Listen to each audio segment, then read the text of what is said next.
This is a Famicast video review of SteamWorld Dig 2 for the Nintendo Switch. I am James Charlton and I reviewed this game. Hot diggity. SteamWorld Dig on 3DS arrived a bit later to Japan than other countries, as did the Wii U version. But even by the time I got round to playing it, people were still talking about it. And upon playing it, I immediately understood why. Digging for treasure is fun.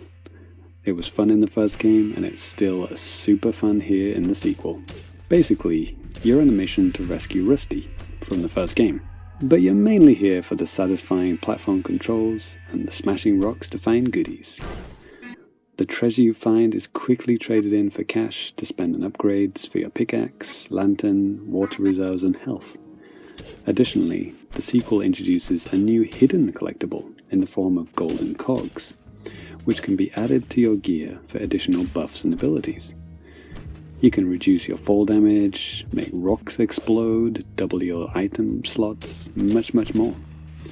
The best thing though is that you can remove the cogs at any time and put them towards newer abilities when you unlock them, or disable stuff when you no longer need it. This makes progression satisfying and interesting until the very end. Plus, you never get stuck with that, oh, I wish I hadn't put all my bones on that ability kind of feeling you get with some games. This sequel promised more bosses than the first game, and although that is technically true, this is still not really a boss-heavy game. There's not really that many enemies either. I mostly died from falling too far or having a heavy rock land on my head.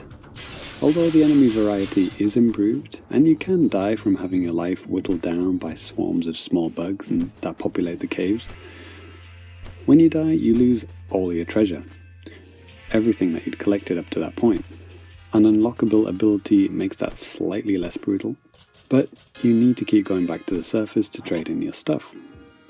While you're there you can talk to the numerous new NPCs in the town, although I found most of them to be completely superfluous to the game and its story. The story is better than the first, but as I keep saying, the gameplay is where it's at, and it's really good.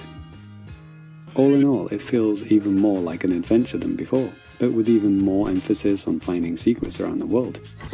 What makes it so fun to play is that all the things you find can be used immediately to make traversal easier and more fun.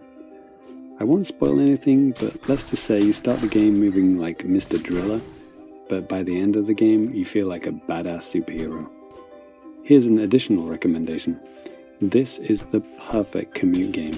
Whether you're playing it for 3 minutes or 30, it's fun to just chip away, find a few bits of gold, then pause the game for the next session. I can't really think of a person who wouldn't like this game. Perhaps an actual miner who for them it may feel like bringing work home, but even then I'd still say give it a shot. Final score, 9 out of 10. Stick around for a bit more gameplay. Until next time, thanks for watching.